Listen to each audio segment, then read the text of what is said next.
ഈ ഉച്ചവേലിൽ നമുക്ക് സംസാരിക്കേണ്ടതൊരു ധനുമാസ ചന്ദ്രനെ പറ്റിയാണ്, ജയചന്ദ്രനെ പറ്റി. 5 പതിറ്റാണ്ട് മലയാളിയുടെ ആസ്വാദനത്തെ മഞ്ഞലയിൽ മുങ്ങിത്തോർത്തിച്ച സ്വരഭംഗിയെക്കുറിച്ചാണ്. എല്ലാവർക്കും അതിഥികൾക്ക് പ്രത്യേകിച്ച് പരിചയപ്പെടുത്തേണ്ട ആവശ്യമില്ല, സുപരിചിതരാണ് എല്ലാവർക്കും. അവരെ ഞാൻ വീണ്ടും മാതൃഭൂമിയുടെ പേരിൽ സ്വാഗതം ചെയ്യുകയാണ്. എനിക്ക് തോന്നുന്ന ഒരു സജഷൻ വെച്ചു. ഗായികയും കൂടിയായ നമ്മളെ പ്രിയപ്പെട്ട ദിവ്യ ഒരു പാട്ട് പാടിക്കൊണ്ട് നമുക്ക് എല്ലാവർക്കും പാടാം. അത് ഏറ്റുപാടിക്കൊണ്ട് നമുക്ക് ഈ സെക്ഷൻ ഒന്ന് ലൈവ് ആക്കാം. അതിനുശേഷം ചോദ്യങ്ങളിലേക്ക് പോകാം എന്ന് വിചാരിക്കുന്നു. എല്ലാരും കൂടി പാടിക്കൂടെ? ഏത് പാട്ട് വേണം? രാസാത്തി ഒന്ന് പാടാം. പിന്നെ പാടാം. Okay, done. റെഡി? 1 2 3 സ്റ്റാർട്ട്. രാസാത്തിയൊന്ന് കാണാതെ നെഞ്ച് കാത്താടി പോലാടുത്. രാസാത്തിയൊന്ന് കാണാതെ നെഞ്ച് കാത്താടി പോലാടുത്. പൊഴുതാകെ പോച്ച് വിളക്കേതിയാച്ച് പൊന്മാനെ ഉന്നെ തേടുത്. രാസാത്തിയൊന്ന് കാണാതെ നെഞ്ച് കാത്താടി പോലാടുത്. Thank you. നല്ലൊരു തുടക്കമാണ്. എനിക്ക് ആദ്യ ചോദ്യം ദിവ്യയോട് തന്നെ ചോദിക്കാം. മലയാള ഭാഷയ്ക്ക് മാദക ഭംഗിയുണ്ടെന്ന് മനസ്സിലാക്കി തന്ന ഗായകനാണ് ജയചന്ദ്രൻ. പല തലമുറകൾ എല്ലാവരും ഒരേപോലെ പാടി നടക്കുന്ന ഒരു ആസ്വാദന രീതി. ഒരു ഉദാഹരണത്തിന് രാജീവ നയനെ പാടി നടന്നൊരു തലമുറ തന്നെയാണ് ഓലഞ്ഞാലിക്കുറി പാടി നടക്കുന്നത്. ജയചന്ദ്രൻ്റെ ഏത് ഭാവമാണ് ഒരു കലാകാരി അല്ലെങ്കിൽ ഒരു ആസ്വാദക എന്ന നിലയ്ക്ക് ദിവ്യ ചേർത്ത് പിടിക്കുന്നത്? ഒരു ഭാവഗായകരൂടെയാണല്ലോ. അതെ, പ്രായത്തിനതീതമായി സംഗീതത്തിൽ ഭാവങ്ങൾ നിറച്ചു വെച്ച ഒരു വലിയൊരു മഹാ എന്നുള്ള രീതിയിലാണ് ഞാനെന്നും ജയചന്ദ്രനെ ഓർക്കുന്നത്. എൻ്റെ അമ്മയുടെ ഏറ്റവും ഇഷ്ടപ്പെട്ട ഗായകനായിരുന്നു.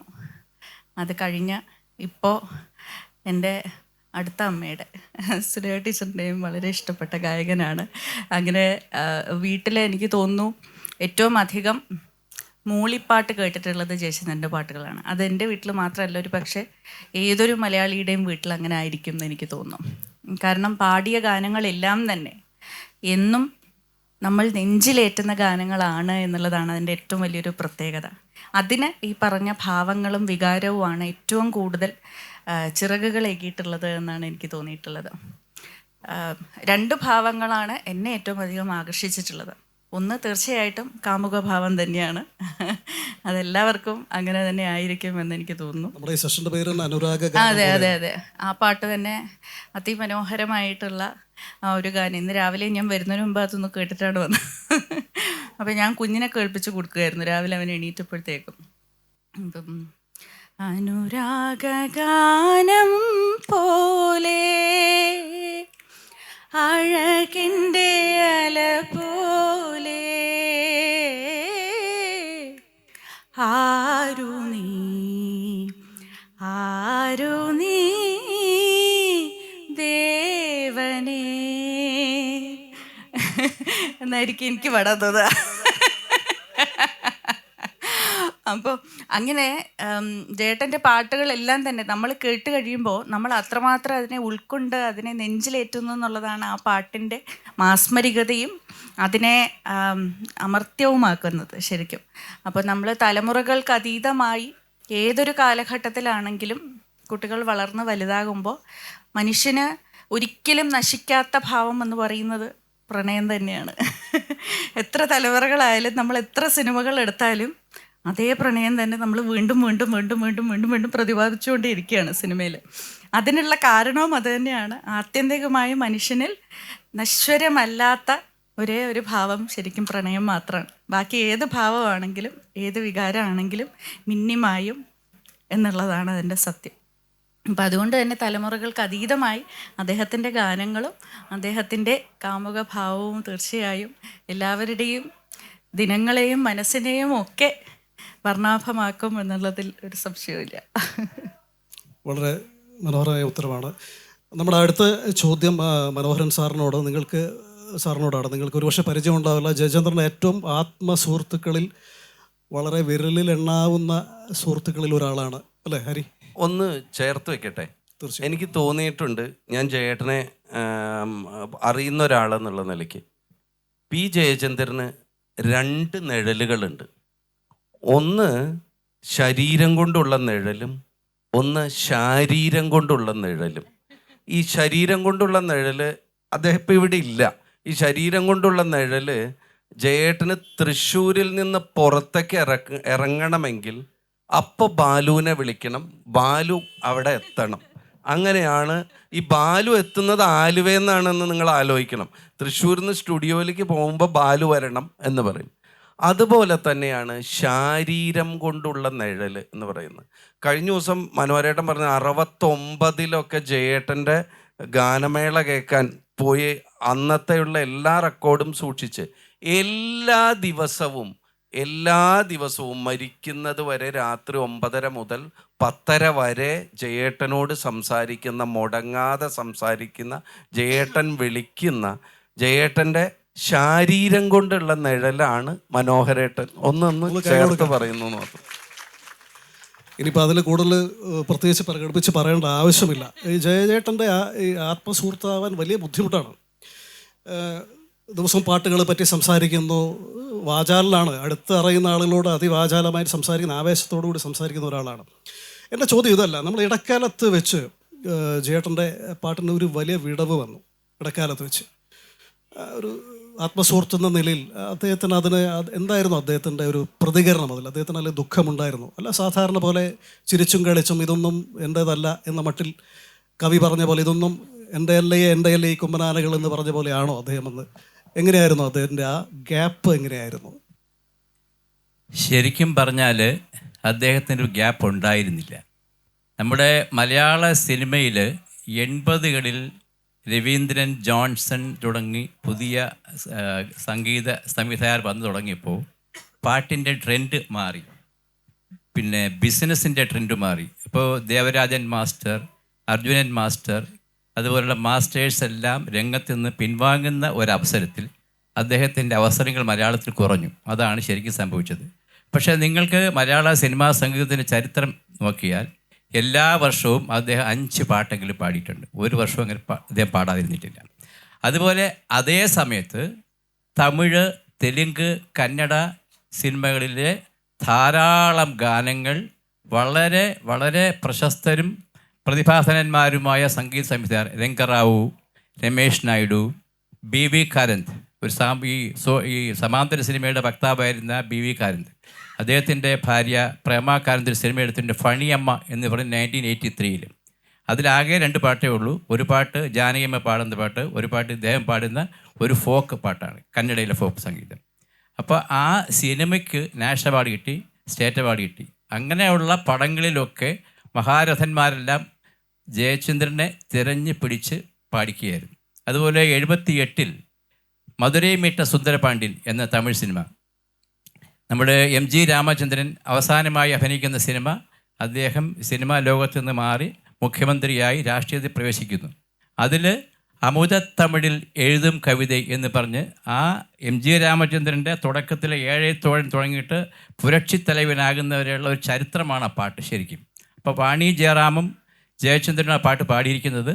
MSVയോട് MGR പ്രത്യേകം പറഞ്ഞു ഇത് ജയചന്ദ്രനെ കൊണ്ട് പാടിക്കണം. അപ്പം അങ്ങനെ ഈ കന്നഡയിലും തെലുങ്കിലും അല്ല, രാജ്കുമാറിൻ്റെ ഭക്തപ്രഹ്ലാദ എന്ന സിനിമയിൽ രാജ്കുമാറിന് വേണ്ടിയിട്ട് കമല നയന കമലാവദന, കമല നയന നാരായണ എന്നൊരു പാട്ടുണ്ട്. അങ്ങനെ ധാരാളം പാട്ടുകൾ തെലുങ്ക്, കന്നഡ, തമിഴ്. അപ്പോൾ ഒരു 80s മുതൽ ഒരു 95 വരെ അദ്ദേഹം തമിഴ്, തെലുങ്ക്, കന്നഡയിൽ വളരെ വളരെ പോപ്പുലറായിരുന്നു. ഏറ്റവും നല്ല പാട്ടുകൾ അദ്ദേഹം പാടി. അതേ സമയത്ത് മലയാളത്തിൽ 2, 3, 4 പാട്ടുകൾ അതെല്ലാം ഒരു മെയിൻ സ്ട്രീമിൽ വരുന്ന സിനിമയിലായിരിക്കില്ല പാടിയിട്ടുള്ളത്. അതുകൊണ്ട് തന്നെ ഇങ്ങനെ പാടിയതായിട്ട് പോലും ആർക്കും അറിയില്ല. അതാണ് സംഭവിച്ചത്. അല്ലാതെ ശരിക്കും ഒരു ഗായകൻ എന്നുള്ള നിലയിൽ ഗ്യാപ്പില്ല.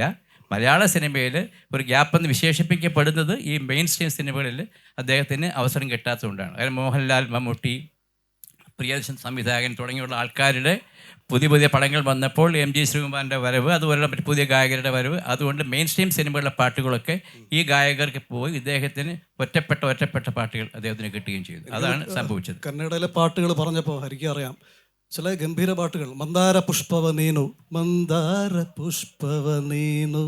അതിൻ്റെ ഒരു കഥയുണ്ട്.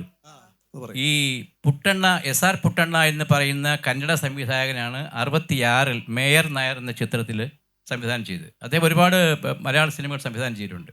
അതിൽ ജയചന്ദ്രൻ സ്വപ്നസഖി വൈശാഖ പൗർണമിരാവിൽ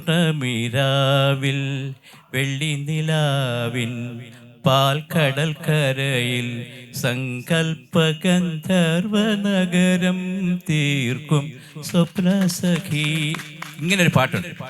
ഈ പാട്ട് റെക്കോർഡിങ് കഴിഞ്ഞപ്പോൾ പുട്ടണ്ണ പറഞ്ഞു ഈ പാട്ട് ഈ സിനിമയിൽ വയ്ക്കാൻ പറ്റില്ല, ഇത് വളരെ മെച്ചൂർ ഇല്ലാത്തൊരു വോയിസാണ്, ഇങ്ങനൊരു പാട്ട് എൻ്റെ സിനിമയിൽ വയ്ക്കാൻ പറ്റില്ല. അപ്പോൾ കൊല്ലത്തുള്ള PA തങ്ങളാണ് എൻ്റെ നിർമ്മാതാവ്. അദ്ദേഹം ചോദിച്ചു എന്താ ഇവിടെ ഒരു ഡിസ്കഷൻ, അത് ഈ പാട്ട് മാറ്റി വേറെ AM രാജയോ യേശുദാസിനെ കൊണ്ട് പാടിക്കണമെന്ന് പറയുന്നു.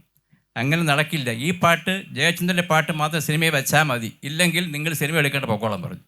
അപ്പോൾ അങ്ങനെ നിർമ്മാതാവ് നിർബന്ധം പിടിച്ച് ആ പാട്ട് ആ സിനിമ ഉൾപ്പെടുത്തി. പക്ഷെ അന്ന് തുടക്കകാലമായതുകൊണ്ട് 66-ആണ് അദ്ദേഹത്തിൻ്റെ ആദ്യ ചിത്രം, ആദ്യമായി പാടിയ ചിത്രം 67-ലെ വന്നോളെങ്കിലും ആദ്യം പുറത്തു വന്ന കളിത്തോഴൻ കഴിഞ്ഞാണ് ഈ പടം വരുന്നത്. അപ്പം അങ്ങനെ വന്നപ്പോൾ ഇദ്ദേഹത്തിന് ആ സപ്പോർട്ട് കിട്ടി. പക്ഷേ വിധിയുടെ ഗതി വേറൊന്നായിരുന്നു. അത് കഴിഞ്ഞ് 81-ൽ 15 വർഷം കഴിഞ്ഞപ്പോൾ ഈ പുട്ടണ്ണ തന്നെ ജയചന്ദ്രനെ കന്നഡയിലേക്ക് ഇൻട്രൊഡ്യൂസ് ചെയ്തു. ആ പാട്ടാണ് ഈ പാട്ട്. മന്ദാര പുഷ്പവു നീനു സിന്ധൂര പ്രതിമയു നീനു, ഇതാണ് ആ ഗാനം. M. രംഗറാവു എന്ന് പറഞ്ഞ പ്രതിഭാധനനായ സംഗീത സംവിധാനമാണ്. അത് എഴുതിയിരിക്കുന്നത് വിജയ നരസിംഹ എന്ന് പറഞ്ഞ ഒരു ലിറിസിസ്റ്റാണ്. അപ്പോൾ ആ പാട്ട് ഈ അടുത്ത കാലത്ത് ഒരു 50 വർഷക്കാലത്തെ ഏറ്റവും മികച്ച 10 കന്നഡ ഗാനങ്ങൾ തിരഞ്ഞെടുക്കാനൊരു ഗാലപ്പോൾ വന്നപ്പോൾ ഈ പാട്ടാണ് അതിൻ്റെ ഒന്നാമത് ടോപ്പ് 1 ആ 10 ഒന്നായിട്ട് വന്നത്. അതാണ് ആ പാട്ടിൻ്റെ പ്രത്യേകത. ഇനി ഹരിയിലേക്ക് വരാം, തിരിച്ചു വരാം. ഇതിലൊരു കാര്യം പറയണം, നിങ്ങൾ കൈയടിക്കേണ്ട ഒരു കാര്യമുണ്ട്. P. ജയചന്ദ്രൻ്റെ ശ്വസിക്കുന്ന നിഘണ്ടുവാണ് മനോഹരേട്ടൻ. ഹരിയിലേക്ക് വരാം. ഈ P. ഭാസ്കരൻ മുതൽ കരിമുകിൽ കാട്ടിലെ മുതൽ ഇങ്ങ് വയലാർ ചന്ദനത്തിൽ ശ്രീകുമാരൻ തമ്പി, ഒരുപാട് പാട്ടുകൾ ആ കവികളുടെ ഒരു നിരയിൽ ഒടുവിൽ ഹരിനാരായണൻ വരെ എത്തി നിൽക്കുന്ന കവികളുടെ, ഞാൻ കവികളെന്ന് വിശേഷിപ്പിക്കാൻ ഇഷ്ടപ്പെടുന്ന ഒരു വരികൾ പാടിയ ഗായകനാണ്. അപ്പം നിങ്ങൾ നിയതമായി എഴുതുന്ന ഈ 8 വരി അല്ല 9 വരി നിയതമായ വരികളിൽ നിങ്ങൾ എങ്ങനെയാണ് ഈ ഭാവം, അദ്ദേഹത്തിന് സൃഷ്ടിക്കുന്ന ഭാവം എങ്ങനെയാണ് നിങ്ങൾ അത്ഭുതപ്പെടുത്തിയിട്ടുള്ളത്? ഈ വരികൾക്കൊരു ജീവൻ കൊടുക്കണ ഒരു ഭാവം കൊടുക്കണമല്ലോ, സംഗീത സംവിധാനം മാത്രം പോരാ, ഒരു ഫ്ലഷ് വേണമല്ലോ. അതെങ്ങനെയാണ് ഹരി അത് നോക്കിക്കാണുന്നത്, അദ്ദേഹത്തിൻ്റെ ഈ തലമുറയിലൂടെ ഇങ്ങനെ ഈ സഞ്ചാരത്തെ? എന്നെ സംബന്ധിച്ചിടത്തോളം സംഗീത സംവിധായകരുടേതിനേക്കാൾ എനിക്ക് തോന്നിയിട്ടുള്ളത് പാട്ടെഴുത്തുകാരൻ്റെ ഗായകനാണ് ജയചന്ദ്രൻ എന്ന് തോന്നാറുണ്ട്. അതിൻ്റെ ഒരു അനുഭവം എന്ന് പറയുന്നത്, ഈ ഓലഞ്ഞാലിക്കുരുവി പാട്ട് റെക്കോർഡ് ചെയ്തതിന് ശേഷം ഞാൻ ജയേട്ടനെ ആദ്യം കാണുന്നത് വേറെ ഒരു പാട്ടിൻ്റെ ഗായകൻ സന്നിധാനന്ദൻ്റെ കെയർ ഓഫിലുള്ള ഒരു പാട്ടാണ്. ഈ പാട്ട് റെക്കോർഡ് ചെയ്യാൻ വേണ്ടി തൃശ്ശൂർ സ്റ്റുഡിയോയിൽ ചെല്ലുമ്പോഴാണ് ജയേട്ടനെ കാണുന്നത്. അപ്പോൾ ഇങ്ങനെ കണ്ട്, അപ്പോൾ ഇതിങ്ങനെ പാട്ട് എഴുതിയാന്ന് മൈൻഡ് ചെയ്യണില്ല, ഒരാളെയും മൈൻഡ് ചെയ്യണില്ല ജയേട്ടൻ. പാട്ടിടോ എന്ന് പറഞ്ഞു. ആ പാട്ടിട്ടു എന്ന് പറഞ്ഞു. മ്യൂസിക് ഡയറക്ടർ പാട്ടിട്ട് ചേട്ടൻ മതി അടുത്ത വരി എന്ന് പറഞ്ഞിട്ട് ഇങ്ങനെ ചാടിക്കൊണ്ടിരിക്കുകയാണ്. അപ്പോൾ ഇതിൻ്റെ ഇടയിൽ മ്യൂസിക് ഡയറക്ടർ ഒന്ന് പറഞ്ഞു, ചേട്ടാ ആ വരി ഒന്ന് എന്നാൽ താൻ തന്നെ പാടിയാൽ പോരെ, ഇവിടെ ഒന്നൊന്ന് പാടിക്കോളൂ, ഞാൻ പാടണമെങ്കിൽ എനിക്ക് ഇങ്ങനെ പാടാൻ പറ്റുള്ളൂ എന്നൊക്കെ പറഞ്ഞു. ഇത് കഴിഞ്ഞ് പാട്ടൊക്കെ കഴിഞ്ഞ് സന്നിധാനന്തം പോയി ചേട്ടൻ്റെ കാലൊക്കെ തൊട്ടിട്ട് ഇങ്ങനെ പറഞ്ഞു, ഇയാൾ ഓലഞ്ഞാലിക്കുരുവി എന്ന് പറഞ്ഞ പാട്ട് എഴുതിയ ആളാണ്, എന്താ എൻ്റെ പേര് എന്ന് ചോദിച്ചു. ഹരി എഴുതാ. അപ്പോൾ ഗോപിയുടെ പാട്ടല്ലേ, നല്ല പാട്ടാന്ന്. പിന്നെ അടുത്ത ചോദ്യം എന്താണെന്ന് വെച്ചാൽ, തനിക്ക് ഇഷ്ടപ്പെട്ട ഗാനരചയിതാവാരാ എന്ന് ചോദിച്ചു. പറഞ്ഞല്ലേ എല്ലാവരും ഇഷ്ടമാണ്. അത് വല്ല രാഷ്ട്രീയ ചർച്ചയിലും പറഞ്ഞാൽ മതി, ശരിക്കുള്ളത് പറയാം. അപ്പോൾ പറഞ്ഞു ഞാനിങ്ങനെ പി ഭാസ്കരനോടൊരു ഇഷ്ടമുണ്ട്. അതെന്തിനെത്ര പതുക്കെ പറയണ്? പി ഭാസ്കരൻ അങ്ങനെ ഒരു ഗാനരചയിതാവേ ഉള്ളൂ, അത് ഉറക്കെ പറയണം എന്ന് പറഞ്ഞു.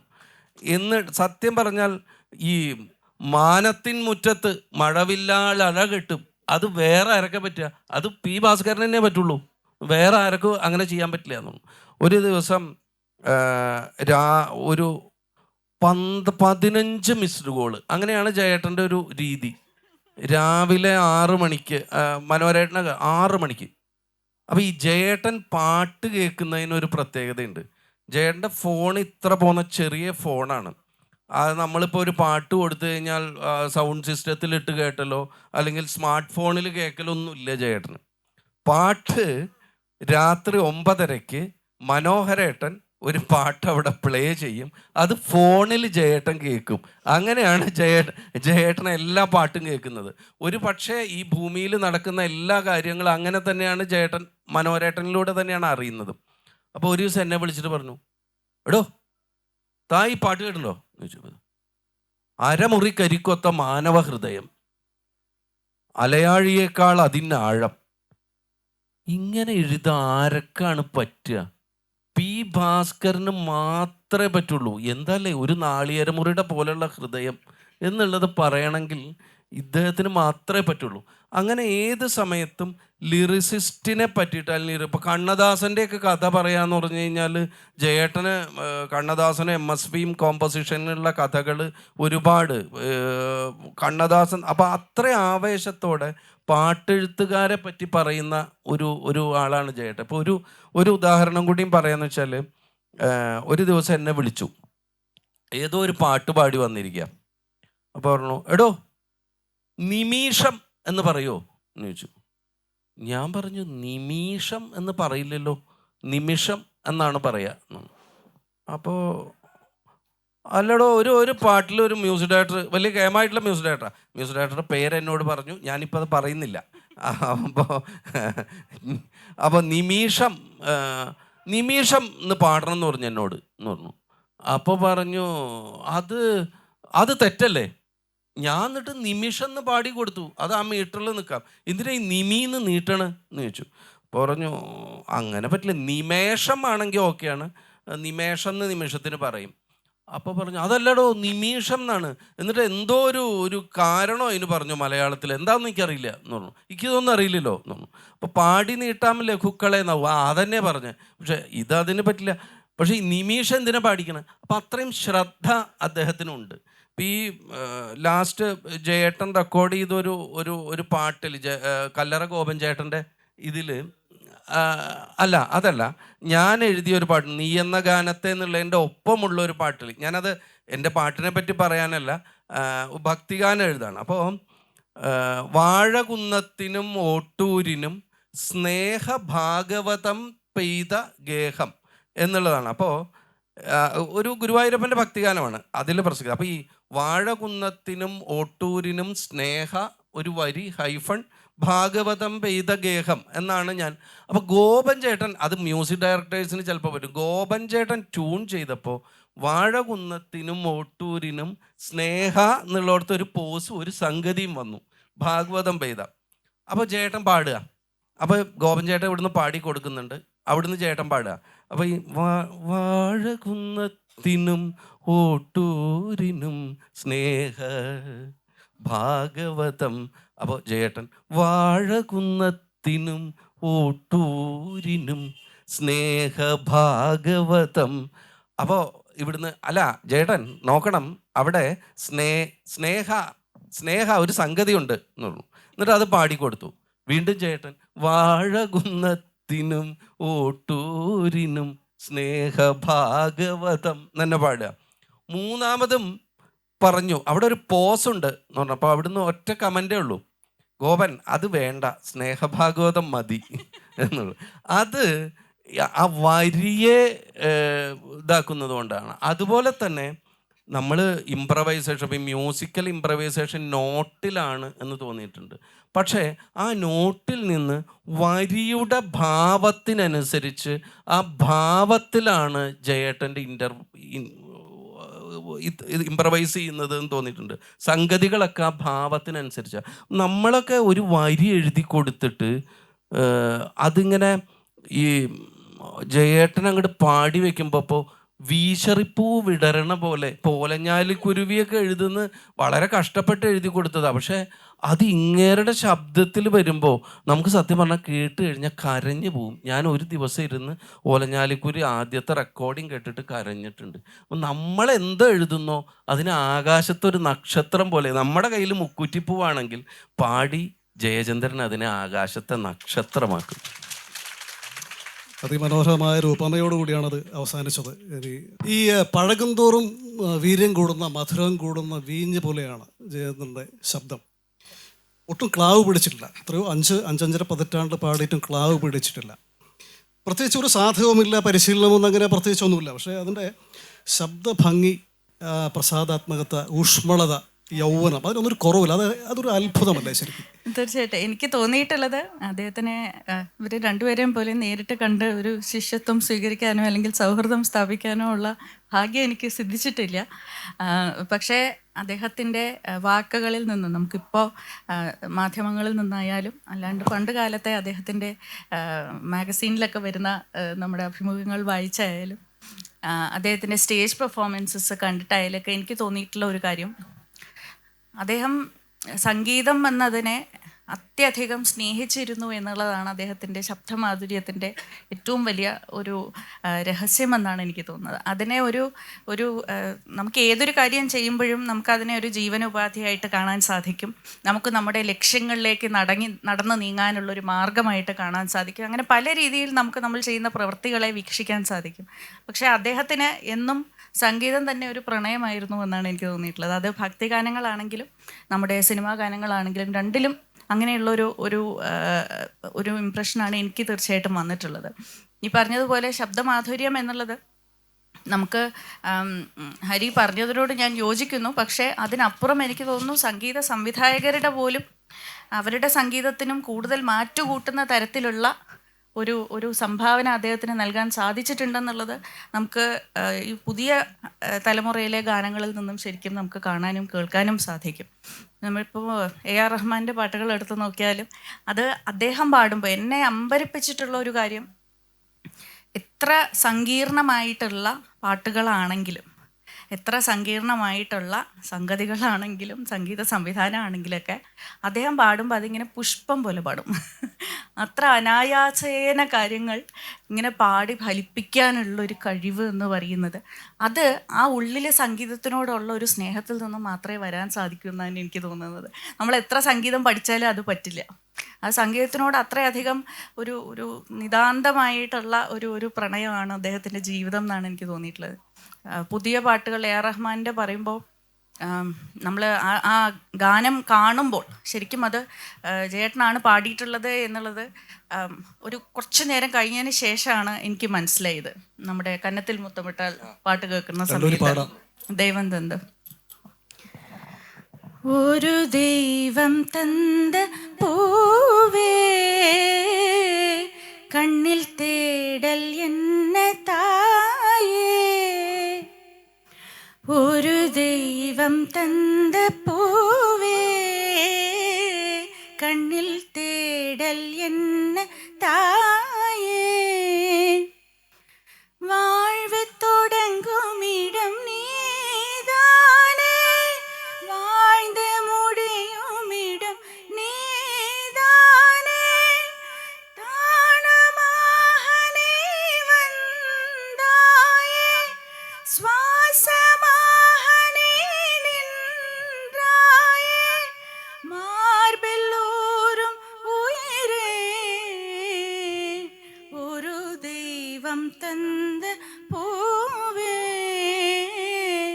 കണ്ണിൽ തേടൽ എന്ന തായേ. ഞാൻ നന്നായി പാടി, അസലായി പാടി കേട്ടോ. ഞാൻ ഈ പാട്ടൊക്കെ പാടുമ്പോൾ ശബരി എന്നെ കളിയാക്കും, നീ ഇങ്ങനെ പരത്തി ഇത്രയും സംഗതികളൊക്കെ ഇട്ട് എന്തിനാണ് ഇത്? ശബരിയെ കാണുന്നില്ല എവിടെ? കാരണം അല്ലല്ല, ശബരി കാണുക ഇപ്പൊ ആളുകൾ കൈയടിച്ചല്ലോ. അല്ല, ഞാൻ പറയുന്നത് ഇത് എന്നെ പോലെയുള്ള എന്താ പറയുക, ഈ ചെറിയ ആളുകൾ പാടുമ്പോഴാണ് ഇതിൻ്റെ അകത്ത് ഇത്രയും സങ്കീർണതകൾ ഉണ്ടെന്നുള്ളത് നമ്മൾ അറിയുന്നത്. ജേട്ടൻ പാടുമ്പോൾ ഇത് ഇങ്ങനെ കൂളായിട്ട് അങ്ങനെ അനായാസമായിട്ട് ഒറ്റ പോക്കിലങ്ങ് പോവുക. അത് നമ്മളാരും തിരിച്ചറിയുന്ന പോലുമില്ല. അപ്പോൾ അദ്ദേഹത്തിൻ്റെ പാട്ടുകളുടെ ഏറ്റവും വലിയ ഒരു മഹാത്മ്യം എന്ന് പറയുന്നത് എന്നെ സംബന്ധിച്ചിടത്തോളം അതാണ്. അത് മറ്റ് ഒരു ഗായകരിലും ഞാൻ ശരിക്കും ഇത്രയധികം അനായാസമായി എന്തും കൈകാര്യം ചെയ്യാൻ പറ്റും, എന്തും അത്രയധികം കേൾക്കുന്നവരെ കർണാമൃതം പോലെ അങ്ങനെ കൊണ്ട് എത്തിക്കാൻ സാധിക്കും എന്നുള്ളത് അനസൂയമായിട്ട് ഇങ്ങനെ ഒഴുകുന്നത് ഞാൻ കേട്ടിട്ടില്ല. ഉച്ചാരണ ശുദ്ധി അതുപോലെയാണ്, ചന്ദനത്തിൽ കടഞ്ഞെടുത്ത നമുക്ക് ആ കടഞ്ഞെടുക്കുന്ന പോലെ അങ്ങ് തോന്നും ശരിക്കും അത് കേൾക്കുമ്പോൾ തന്നെ. മനോഹര സാറിനോട് ചോദിക്കാം, പെട്ടെന്ന് ഇണങ്ങുകയും പിണങ്ങുകയും ചെയ്യുന്ന ഒരു കുട്ടിയെ പോലെയാണ് പലപ്പോഴും അദ്ദേഹം. വളരെ കളർഫുൾ ആയൊരു വ്യക്തിത്വമാണ്. ആ പിണക്കം എന്ന് പറഞ്ഞാൽ ഒരു ദോശ കിട്ടിയാൽ, മുമ്പിൽ ഒരു നല്ല ദോശയും ചട്ടനും കിട്ടിയാൽ തീരുന്ന ഒരു പിണക്കമാണ്. അപ്പോൾ വളരെ ഇഷ്ടം തോന്നുന്ന ഒരു കുട്ടികളോടൊക്കെ നമ്മളെ ഇഷ്ടം തോന്നുന്ന ഒരു വ്യക്തിത്വമാണ്. ആ കളർഫുള്ളായുള്ള ആ ഒരു വ്യക്തിയെ പറ്റി ഒന്ന് കുറച്ച് നമ്മുടെ പറയാമോ? അത് പറയാം. പക്ഷെ അതിനു മുമ്പ് ഈ പാട്ടിനോട് അനുബന്ധിച്ച് ഒന്ന് രണ്ട് കാര്യങ്ങളുടെ അദ്ദേഹത്തിൻ്റെ തീർച്ചയായിട്ടും ആലാപനത്തെക്കുറിച്ച് പറഞ്ഞിട്ട് തീർച്ചയായിട്ടും ആ കാര്യങ്ങളിലേക്ക് പോവാം. ഈ ഒരു ദൈവം തന്റെ പൂവേ എന്നുള്ള ഗാനം 2002 റെക്കോർഡിങ്. റഹ്മാൻ്റെ റെക്കോർഡിംഗ് എന്ന് പറയുന്നത് എല്ലാം അർദ്ധരാത്രിയാണ്. ആ സമയത്താണ് ഒരു ഗായകൻ്റെ അല്ലെങ്കിൽ ഗായികയുടെ സൗണ്ട്, ശബ്ദം നല്ല അതിൻ്റെ രത്നം പോലെ കിട്ടുന്നതെന്നാണ് അദ്ദേഹം വിശ്വസിക്കുന്നത്. അപ്പോൾ ഇദ്ദേഹം മകൻ ദിനനാഥനെയും കൂട്ടി AR റഹ്മാൻ്റെ സ്റ്റുഡിയോ ചെല്ലുന്നു. ഒരു 1 മണിക്ക് പാട്ടെടുക്കുന്നു. അപ്പോൾ അദ്ദേഹത്തിൻ്റെ റഹ്മാൻ്റെ ഒരു സംഗീത ശൈലി അദ്ദേഹം പറഞ്ഞനുസരിച്ച് വളരെ എളുപ്പമാണ്. കാരണം ഇളയരാജയെ പോലെയോ ദേവരാജൻ മാഷെ പോലെയോ ഇന്ന സംഗതി ഈ അളവിൽ ഇവിടെ പാടണം എന്നുള്ള യാതൊരു റെസ്ട്രിക്ഷനുമില്ല. ഒരു ബേസിക് പ്ലാൻ കൊടുക്കും, ആ പ്ലാൻ വെച്ചിട്ട് പാടാൻ പറയും, അതിനെ ഇമ്പ്രവൈസ് ചെയ്ത് പല രീതിയിൽ പാടാൻ പറയും.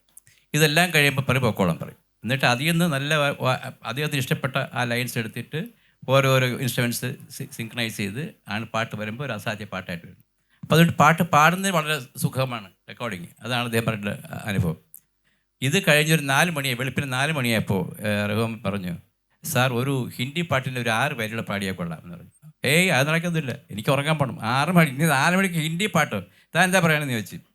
അപ്പോൾ ദിനു റഹ്മാൻ്റെ ഒരു ഫാനാണ്. അപ്പോൾ അച്ഛാ റഹ്മാനെ താനെന്ന് വിളിക്കാനുള്ള അധികാരമുണ്ട് അദ്ദേഹത്തിന്. 8 വയസ്സുള്ളപ്പോഴേ അറിയുന്നതാണ്. മകനാണല്ലോ ദിലീപാണെന്ന്. 8 വയസ്സുള്ളപ്പോഴേ കൊണ്ടു നടക്കുന്ന പയ്യനാണ്. പിന്നെ വളർന്നപ്പോഴത്തേക്ക് ദിലീപ് റഹ്മാനായി. ഇത് അറിയാത്ത ആൾക്കാർ പറയും ഇത്രയും വലിയ ഒരു ലെജൻഡിനെ അദ്ദേഹം താരെന്ന് വിളിച്ചോ മോശമല്ലേ എന്ന് ചോദിക്കും, കഥ അറിയാത്തവരും. അപ്പോൾ ദിനു പറഞ്ഞു, വെച്ചാൽ ഇതൊരു പാടിക്കൊടുക്കണമെന്ന് പറഞ്ഞു. അങ്ങനെ മനസ്സോടെ ഈ 6 വരി ഇവിടെ പാടിയിട്ട് പോയി. 2008 ഒരു ദിവസം എന്നെ വിളിച്ചിട്ട് പറയണം, മനോഹര ഈ റഹ്മാൻ്റെ ഒരു വയലിനിസ്റ്റ് രാമേന്ദ്രനെ പറഞ്ഞു ചേട്ടൻ്റെ ഹിന്ദി പാട്ട് അസാധ്യമായിട്ട് വന്നിട്ടുണ്ട്, ഞങ്ങൾ മിക്സ് ചെയ്തു എന്ന് പറഞ്ഞു. ഒരു 6 വർഷം കഴിഞ്ഞിട്ട് ഞാനങ്ങനെ പാടിയിട്ടേ ഇല്ല എന്ന് പറഞ്ഞു. അപ്പോൾ ഞാൻ പറഞ്ഞു ഇല്ലല്ലോ, നമ്മൾ 6 വർഷം മുമ്പ് 6 വരി പാടിയ കഥ ഓർമ്മയില്ലേ, അതുകൊണ്ടാന്ന് പറഞ്ഞു. അപ്പോൾ ഞാൻ നെറ്റിൽ തെക്കി സെർച്ച് ചെയ്തപ്പോൾ കണ്ടു അൽക്ക യാഗ്നികിനെ കൊണ്ട് ഒരു 6 വരികൾ പാടിച്ച് ഈ 6 ചേർത്ത് മുച്ചേ മിലോ വഹാം വഹാം. വളരെ പാട്ടൊന്ന് പാടാമോ? എനിക്ക് ആ പാട്ട് വരി അറിയില്ല. മുച്ചേ മിലോ വഹാ വഹാ അങ്ങനെ തുടങ്ങുന്നു. പക്ഷെ ആ പാട്ട് എനിക്ക് ശരിക്കും അറിയില്ല. അപ്പോൾ അതാണ് പാട്ട്, യൂട്യൂബിലുണ്ട് ആ പാട്ട്. അപ്പം അങ്ങനെ ഈ കന്നത്തിൽ മെത്തോഡിൽ പാട്ടെടുത്ത സമയത്ത് വെറുതെ പാടിയിട്ട ആ 6 വരിയാണ് പിന്നെ ഈ പാട്ടായിട്ട് വന്നത്. ഇനി അതുപോലെ ഒരു കാര്യം പറയാനുള്ളത്, ഈ സിനിമാ സംഗീത പ്രേമികളോ സിനിമാ സംഗീത ചരിത്രകാരന്മാരോ ശ്രദ്ധിക്കാത്ത ഒരു കാര്യം ഞാൻ അവിടെ ഓർമ്മിപ്പിക്കുകയാണ്. 60 വർഷക്കാലം 1965 കുഞ്ഞാലി മരക്കാരുടെ ആദ്യത്തെ ഒരു മുല്ലപ്പൂമാലയുമായി നീന്തി നീന്തി നീന്തി വന്ന് ഒന്നാം കടലിൽ മുങ്ങാൻ കുഴിയിട്ടൊന്നാം തിരമാല പ്രേമയമത്ത് പാടി മകാൻ. അതാണ് ആദ്യത്തെ റെക്കോർഡിങ് 65. അത് 67 വന്നുള്ളൂ. അത് കഴിഞ്ഞ് കളിത്തോഴലിൽ താരുണ്യം തന്നെ പിന്നെ മഞ്ഞളെ മുങ്ങി തോർത്തി ഈ പാട്ട്. അപ്പോൾ 65 മുതൽ 2025 പോയി 2024 വരെ എല്ലാ വർഷവും നിരന്തരം പാടിക്കൊണ്ടിരുന്ന ഒരേ ശബ്ദത്തിൽ വളരെ കാൽപ്പനികമായ താരുണ്യമായ ശബ്ദത്തിൽ പാടിക്കൊണ്ടിരുന്ന ഒരേ ഒരു ഗായകനെ ലോക സിനിമാ ചരിത്രത്തിൽ കാണുന്നത്. പക്ഷേ ഒരാളും ഈ ഒരു പോയിന്റ് ഒരിടത്തും പറയുകയോ അതിനെക്കുറിച്ച് ഒരു ഗവേഷണം നടത്തിയോ ഒന്നും ചെയ്തിട്ടില്ല. ഞാനിപ്പോൾ ഇത്ര നല്ലൊരു സദസ്സ് ഉള്ളതുകൊണ്ട് ഞാൻ പറയുകയാണ്, അങ്ങനെ ഒരേ ഒരു ആൾ മാത്രമേ ഈ ലോക സിനിമാ ചരിത്രത്തിൽ സംഗീത ചരിത്രത്തിൽ ഉണ്ടാവുകയുള്ളൂ.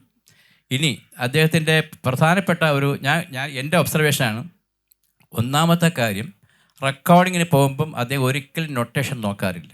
മറ്റ് കർണാടക സംഗീതം പഠിച്ച നൊട്ടേഷൻ നോക്കുമ്പോൾ ഇത് ഏതാണ്, ചെറിയ ഗായാണോ, പിന്നെ ചിന്ന ഗായാണോ, പെരിയ ഗായാണോ എന്നൊക്കെ നോക്കി അദ്ദേഹം വാക്കുകൾ വായിക്കും. ആ വാക്കുകൾ എങ്ങനെയാണ് ട്യൂണിൽ അദ്ദേഹം ഒതുക്കിയിരിക്കുന്നത് നോക്കും. ആ വാക്കുകൾക്കകത്ത് ട്യൂണിൽ വരുമ്പോൾ അതെങ്ങനെ ഉച്ചരിച്ചാൽ ഭംഗി കാണും, ഇതാണ് അദ്ദേഹം നോക്കുന്നത്, അല്ല നൊട്ടേഷൻ അല്ല. ഇതിലൊരു കാര്യം, ഒരു തമാശ ഞാൻ ഒരിക്കൽ ചോദിച്ചേ ജയേട്ടനോട്, ഈ നോട്ട് നോക്കില്ല എന്ന് പറഞ്ഞപ്പം. അപ്പം ഞാൻ ചോദിച്ചു, ജയേട്ടാ ഇങ്ങനെ ഇപ്പം ഈ ജൂനിയർ യേശുദാസുമാർ ധാരാളം ഉണ്ട്, അപ്പോൾ ഈ ജൂനിയർ ജയചന്ദ്രൻ ഇങ്ങനെ ഇല്ലല്ലോ, അപ്പോൾ അതെന്താന്ന് ചോദിച്ചു. എന്നെ അനുകരിക്കാൻ കൊള്ളില്ല, അതുകൊണ്ടാവും എന്ന് പറഞ്ഞു. പറഞ്ഞല്ല, സീരിയസ് ആയിട്ട് പറഞ്ഞാൽ എന്ന് പറഞ്ഞു. അപ്പോൾ അല്ല, ഞാൻ അങ്ങനെ സാങ്കേതികമൊന്നും നോക്കണ ആളല്ലല്ലോ, എൻ്റെ ഒരു രീതിക്ക് പാടുക, അപ്പോൾ അത് അനുകരിക്കാൻ ബുദ്ധിമുട്ടാവും, അതുകൊണ്ടാണ്. പിന്നെ അദ്ദേഹം അനുകരണീയനായ വലിയൊരു ഗായകനാണ് യേശുദാസ്, ഞാനും അനുകരിച്ചിട്ടുണ്ട്, അങ്ങനെയുള്ള ഒരാളാണ്. പിന്നെ ഞാൻ നോട്ടൊന്നും വെച്ച് പാടാറില്ല, നോട്ട് നോക്കിയിട്ട് അങ്ങനെ പാടണ ശീലമല്ല. എന്നിട്ട് നിർത്തിയിട്ട് പറയാം, അങ്ങനെ പറയാൻ പറ്റില്ല കേട്ടോ, ഈ നോട്ട് ഞാൻ നോക്കാറുണ്ടെന്ന്. അവൻ നോട്ട് നോക്കുക എന്ന് പറയുമ്പോൾ അത് ഓർമ്മ വരും. അവൻ നോട്ട് നോക്കിയിട്ട് പാടുന്ന ആളല്ല ഞാൻ. എന്നിട്ട് പിന്നെ അല്ല, നോട്ട് നോക്കാറുണ്ട്. പിന്നെ അടുത്ത ഒരു കാര്യം എന്ന് പറയുന്നത് ഉച്ചാരണ സ്ഫുടത. നമ്മൾ ഹലാൽ പറഞ്ഞ പോലെ ഉച്ചാരണ സ്ഫുടത, അതിൻ്റെ പ്രധാനപ്പെട്ട കാര്യം, 8ാം ക്ലാസ്സിൽ നാഷണൽ സ്കൂൾ പഠിക്കുമ്പോൾ അദ്ദേഹത്തിൻ്റെ ഗുരുനാഥൻ രാമനാഥൻ മാഷ് അവിടെ ഒരു സാഹിത്യ സമാജം ക്ലബ്ബ് ഉണ്ടാക്കിയിട്ട് അദ്ദേഹത്തിനെയും കൂട്ടുകാരെയും കൊണ്ട് 3 വർഷക്കാലം പാട്ടുകൾ എഴുതി ട്യൂൺ ചെയ്ത് പഠിപ്പിച്ചിട്ടുണ്ട്. അന്ന് ഉച്ചാരണശുദ്ധി നല്ലവണ്ണം അദ്ദേഹം നിഷ്കർഷിച്ചിട്ടുണ്ട്. അതുപോലെ ദേവരാൻ മാസ്റ്ററുടെ കയ്യിൽ കിട്ടിയപ്പോഴും ദേവരാൻ മാസ്റ്റർ എങ്ങനെയാണ് കാ ഉച്ചരിക്കേണ്ടത്, എങ്ങനെ ഹാ ഉച്ചരിക്കണം, അങ്ങനെ തുടങ്ങിയുള്ള ട്രെയിനിങ് യേശുദാസിനും ജയചന്ദ്രനും കൊടുത്തിരുന്നു എന്നാണ് അദ്ദേഹം പറയുന്നത്. അതുകൊണ്ടാണ് ഞങ്ങൾ രണ്ടുപേരും നല്ലവണ്ണം പാടുന്നത് എന്ന് പ്രത്യേകിച്ച് പറയാറുണ്ട്. ആ ഉച്ചാരണശുദ്ധി. അതിനേക്കാൾ വളരെ പ്രധാനപ്പെട്ട കാര്യം ഭാഷയുടെ തനിമ. ഏത് ഭാഷയിലാണോ പാടുന്നത്, ഓരോ ഭാഷയുടെ ആക്സെൻറ്റ് എന്താണെന്ന് മനസ്സിലാക്കിയിട്ട് ആണ് അദ്ദേഹം പാട്ടുകൾ പഠിക്കുക. തമിഴിൽ അദ്ദേഹം 65 ചെന്നൈയിൽ പോയിട്ട് 2005 വരെ ചെന്നൈയിലായിരുന്നു. അവിടെ തമിഴ് ഭാഷ നല്ലവണ്ണം വഴങ്ങും, എഴുതും, വായിക്കും. അപ്പോൾ പാട്ടുകൾ തമിഴിൽ എഴുതിയിട്ടാണ് തമിഴ് പാട്ടുകൾ പാടുന്നത്. നമ്മുടെ മറ്റു പാട്ടുകാരൊക്കെ ഒന്നുകിൽ ഇംഗ്ലീഷിലോ അല്ലെങ്കിൽ മലയാളത്തിലോ ആണ് തമിഴ് പാട്ടുകൾ പഠിക്കുക. അപ്പോൾ തമിഴ് വാക്കുകൾ മലയാളത്തിൽ എഴുതുമ്പോൾ ഒരിക്കലും എൻ്റെ ആക്സെൻറ്റ് കറക്റ്റായിട്ട് കിട്ടില്ല, ബോധപൂർവ്വം നമ്മൾ ക്ഷമിച്ചില്ലെങ്കിൽ. ദേവരാം മാസ്റ്ററിനെ പറഞ്ഞിട്ടുണ്ട്, രാസാത്തി ഒന്നെ റേഡിയോ കേട്ടപ്പോഴത്തേക്ക് വൈഫിൻ്റെ അടുത്ത് പറഞ്ഞു, എടീ ആ പാട്ട് നീ കേട്ട് നോക്ക്, അവൻ്റെ മലയാളം ശുദ്ധമാണ്, മറ്റവൻ്റെ ഒന്നും ശരിയല്ല, ഇങ്ങനെ പറഞ്ഞ കമൻറ്റ്. അത്രേ ഉള്ളൂ, പുള്ളി അത്രേ പറഞ്ഞുള്ളൂ. പക്ഷേ അതൊരു നാഷണൽ പാട്ടാണ് അദ്ദേഹത്തിനെ സംബന്ധിച്ച്. അപ്പോൾ ആ ഉച്ചാരണ ശുദ്ധിയും ഭാഷയുടെ തനിമയും, പിന്നെ ശബ്ദത്തിലെ താരുണ്യം, അത് ഒരു കാലത്ത് ഇടയ്ക്ക് ഒരു 2003 ഒരു മാസക്കാലം വളരെ ശബ്ദമടഞ്ഞ് വളരെ പ്രശ്നമായി. അദ്ദേഹം ചെന്നൈ താമസിക്കുന്ന സമയമാണ്. എന്നെ വിളിച്ചു, ഇങ്ങനെയാണ്, വളരെ പ്രശ്നമാണെന്ന് പറഞ്ഞു. ഞാൻ അദ്ദേഹത്തിന് ഇവിടെ വരാൻ പറഞ്ഞു. എൻ്റെ വീട്ടിൽ, പേരുകൂടെ ഉള്ള ചെറിയ വീട്ടിൽ 1 മാസം ഫുള്ളായിട്ട് വോയിസ് റെസ്റ്റ് എടുത്തിട്ടാണ് തിരിച്ചു പോയി പാടിയ പാട്ടാണ് ആല്ല താലിയുമായി എന്നുള്ള പാട്ട്, മിഡിലൻഡലിപ്പ് എന്ന ചിത്രത്തിലെ പാട്ട്. അപ്പോൾ ആ 1 മാസക്കാലം, പിന്നെ 91 ഒരു 2 ആഴ്ച, ഈ 2 സന്ദർഭങ്ങൾ ഒഴികെ ബാക്കി ഒരു പ്രാവശ്യം അദ്ദേഹത്തിൻ്റെ ശബ്ദത്തിന് ഒരു പ്രശ്നം ഉണ്ടായിട്ടില്ല. ഇനി മറ്റൊരു പ്രധാനപ്പെട്ട കാര്യം, അദ്ദേഹം കർണാടക സംഗീതം പഠിച്ചിട്ടില്ല, അതിന് ശാസ്ത്രീയമായിട്ട് സാധകം ചെയ്തിട്ടില്ല. സാധകം ചെയ്തെങ്കിൽ ഈ ശബ്ദം പോയേനെ. കാരണം ഒരു ലളിത സംഗീതത്തിന് സോഫ്റ്റ്നെസ്സാണ് ആവശ്യം. അപ്പോൾ സാരി സാരി ഗാരി ഗാരി എന്ന് പ്രാവശ്യം പാടി ഈ ശബ്ദത്തിൻ്റെ ആ മൃദുലത്വം നഷ്ടപ്പെടും, മാർദ്ദവം നഷ്ടപ്പെടും, സോഫ്റ്റ്നെസ് നഷ്ടപ്പെടും. അദ്ദേഹം അത് പഠിക്കാത്തതുകൊണ്ട്, സാധകം ചെയ്യാത്തതുകൊണ്ട് കൂടിയാണ് ഈ ശബ്ദം ഇങ്ങനെ നിലനിന്നത്. അല്ലെങ്കിൽ ഒരു പക്ഷേ ഇതിന് മുൻപേ ശബ്ദത്തിൻ്റെ പ്രശ്നം ഉണ്ടായേനെ. പിന്നെ വാക്കുകൾ ഉച്ചരിക്കുമ്പോൾ, ഇപ്പോൾ കണ്ണടച്ചാലും കണ്ണു തുറന്നാലും നിന്നെ തന്നെ കിനാവു കാണും, നിന്നെ നിന്നെ നിന്നെ മാത്രം. സംഗതി ഒന്ന് തന്നെയാണ്, പക്ഷെ ആ പാടുമ്പോൾ ആ നിന്നെ മാത്രം എങ്ങനെയാണ് കണ്ണടച്ചാൽ 2 അവസ്ഥയാണ്, കണ്ണടയ്ക്കുക, തുറക്കുക. ഈ 2 അവസ്ഥയിൽ ഞാൻ നിന്നെ തന്നെ ഓർമ്മിച്ചുകൊണ്ടിരിക്കുന്നതാണ്, കണ്ണടച്ചാലും. അപ്പോൾ ആ ഓരോ പാട്ടും പാടുമ്പോൾ അതിൻ്റെ ആ ഒരു വാക്കുകളിലുള്ള കൊടുക്കുന്ന ആക്സെൻറ്റ്, ഒരു വാക്കിന് എങ്ങനെയാണ് കൊടുക്കേണ്ടത്. അതുപോലെ തന്നെ മറ്റൊരു പാട്ട് എനിക്ക് വളരെ ഇഷ്ടപ്പെട്ട പാട്ടാണ്, മാനത്തു കണ്ണികൾ മയങ്ങും കയങ്ങൾ മനോരമേ നിന്നയനങ്ങൾ അവയിൽ മുഖം നോക്കും എൻ്റെ വികാരങ്ങൾ ആവേശഭരിതങ്ങൾ പ്രിയ ചുംബനത്തിൻ്റെ ചിത്രം പതിഞ്ഞ നിൻ മൃദുമന്ദഹാസത്തിൻ തിരുമധുരം ആയിരം ചോടികളാൽ മുഖരാനെന്തിനി ആതിരചന്ദ്രനെ അനുവദിച്ചു ചന്ദ്രനെ ഞാൻ ശപിച്ചു അവൻ നിന്റെ ചെമ്പക മുഖശ്രീയിൽ ഒളിച്ചു മാനത്തു കണ്ണികൾ മയങ്ങും കയങ്ങൾ മനോരമേ നിൻ നയനങ്ങൾ. ഇങ്ങനെ പാടിയാൽ ഒരിക്കലും നമുക്ക് അദ്ദേഹത്തിന്റെ ഇത് മനോഹരേട്ടനും ജയേട്ടനും കൊടുക്കുന്നതിന്റെ കൂടെ വയലാറിന് ഒരു കയ്യടി കൊടുക്കുക. തീർച്ചയായും അല്ല, ആ വാക്കുകളെയാണ് കൊണ്ടുവരുന്നത്. ദേവരാജ മാഷിന് ജയേട്ടന്റെ ഏറ്റവും ഇഷ്ടമുള്ള പാട്ടെന്ന് പറഞ്ഞിട്ടുള്ളത് തൊട്ടേനെ. തൊട്ടേനെ ഞാൻ മനസ്സുകൊണ്ട് കെട്ടിപ്പിടിച്ചേനെ. ആ നീല കണ്ണുകളോ ദിനാന്ത മധുര സ്വപ്നങ്ങൾ തൻ ചന്ദന ചോലയ്ക്കുള്ളിൽ വിടർന്നു പാതിയടയും നൈവേദ്യ പുഷ്പങ്ങളോ കാലം കൊത്തിയെടുത്ത ഹംസദമയന്തി ശില്പം ഇന്നും നളന്നാലങ്കാരിക ഭംഗിയോടെ എഴുതും സന്ദേശകാവ്യങ്ങളോ ഇങ്ങനെ ഒരു വിരുദ്ധം കഴിഞ്ഞാണ് തൊട്ടേനെ ഞാൻ മനസ്സുകൊണ്ട് കെട്ടിപ്പിടിച്ചേനെ ഞാൻ ചിത്രത്തൂണിലെ പ്രതിമ പോലെ മാറിൽ ഒട്ടിപ്പിടിച്ചേനെ. ഇതാണ് ദേവരാജൻ മാസ്റ്റർക്ക് ഏറ്റവും ഇഷ്ടപ്പെട്ട. ഇതില് മനോരേട്ടാ, ഇതിലൊരു തമാശയുണ്ട്. ഞാൻ ഒരിക്കൽ ജയേട്ടനെ ഈ പാട്ട് പാടി തന്നപ്പോഴേ എൻ്റെ ഒരു അനുഭവം ഞാൻ ജയേട്ടനോട് പറഞ്ഞു. അപ്പോൾ അതായത് ഞാൻ അക്ഷരശ്ലോകം ചൊല്ലി നടക്കുന്ന ഒരു കാലം ഉണ്ടായിരുന്നു. അപ്പോൾ ആ സമയത്ത് വേറെ വഴിയില്ലാതെ നാന്ന് പറയുന്ന അക്ഷരത്തിന് വേറെ വഴിയില്ലാതെ എന്ത് ചെയ്തു, നീലക്കണ്ണുകളോ ദിനാന്ത മധുര സ്വപ്നങ്ങൾ തൻ ചന്ദനച്ചോലയ്ക്കുള്ളിൽ വിടർന്നു പാതിയടയും നൈവേദ്യ പുഷ്പങ്ങളോ ഇങ്ങനെ ചൊല്ലി. അപ്പോ അത് ശാർദൂല വിക്രീഡയത്തിൽ വയലാർ എഴുതിയതാ. അപ്പൊ ഞാൻ ഇത് പറഞ്ഞപ്പോ ജയേട്ടൻ ഒരു ദിവസം പിറ്റേ ദിവസം വിളിച്ചിട്ട് താ എങ്ങനെ ചൊല്ലേ എന്ന് ചോദിച്ചു. അപ്പൊ ഞാൻ പറഞ്ഞു, അല്ല അത് വേണ്ട ചേട്ടൻ, ഞാൻ അല്ല ഒന്ന് കേൾക്കട്ടെ എന്നുള്ളു. എന്നിട്ട് കേൾപ്പിച്ചിട്ട് അതുപോലെ പഠിച്ചിട്ട് ജയേട്ടൻ അതുപോലെ എനിക്ക് ചൊല്ലി തന്നിട്ടുണ്ട്. ഇനി ഹരിയിലേക്ക് വരാം. നമുക്ക് കുറച്ച് ചോദ്യങ്ങൾ സദസ്സിലേക്ക് പോകാനുണ്ട്. പക്ഷെ അതിന് മുമ്പായിട്ട് ഈ ജയചന്ദ്രൻ പലപ്പോഴും ഒരു ആസ്വാദകനാണ്. മറ്റുള്ളവരുടെ പാട്ട് അല്ല സ്വയം പാട്ടിനെ പറ്റിയല്ല പറയാറ്.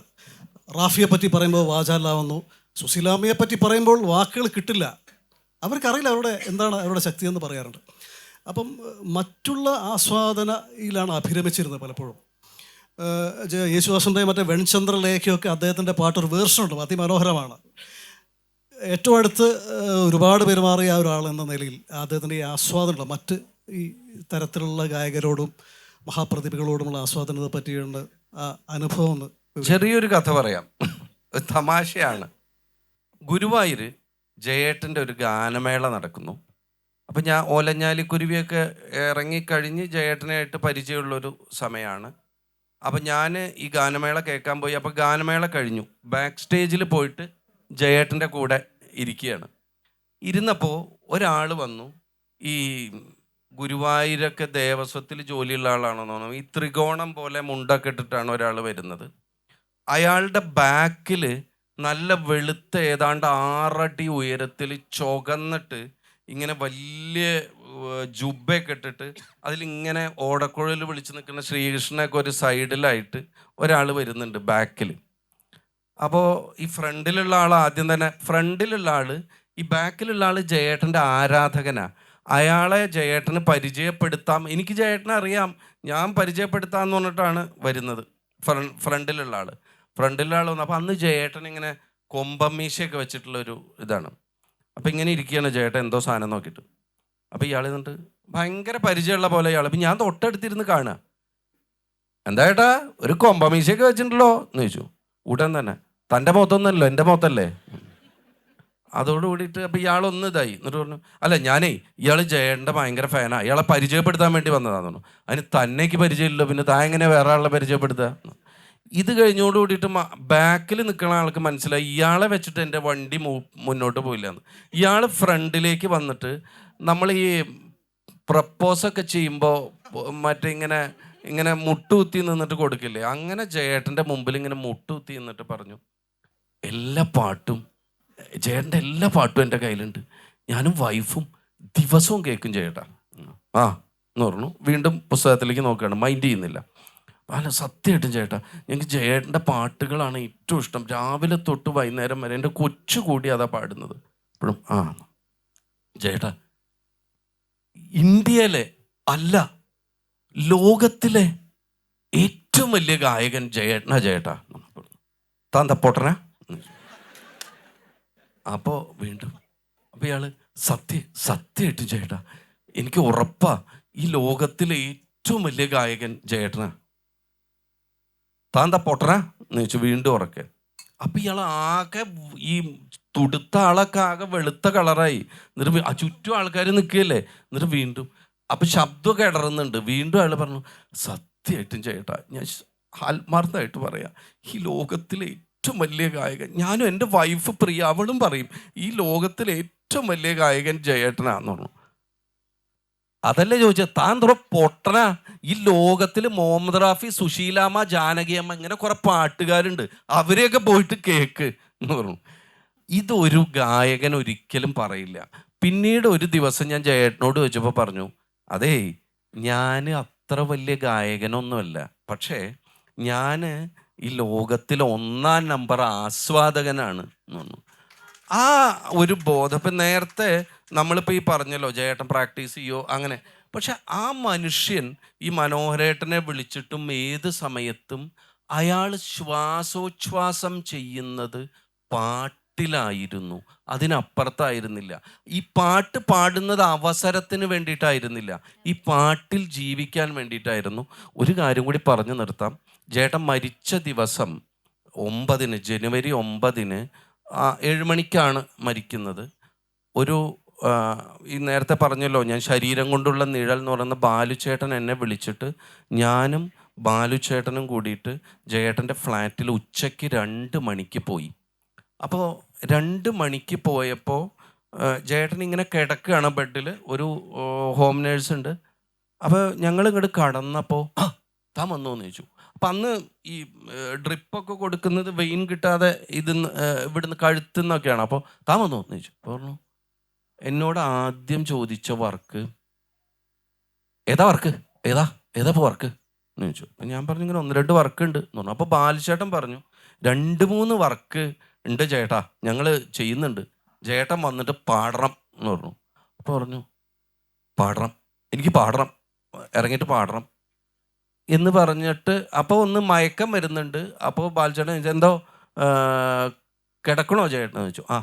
ഞാനൊന്ന് മയക്കട്ടെ എന്ന് പറഞ്ഞ് അവിടുന്ന് പോരുക ചെയ്ത്. അപ്പോൾ അവസാന നിമിഷത്തിലും പാട്ടിൽ ജീവിക്കണം, പാടണം എന്ന് തന്നെയാണ് ആ മനുഷ്യൻ വിചാരിച്ചിരുന്നത്.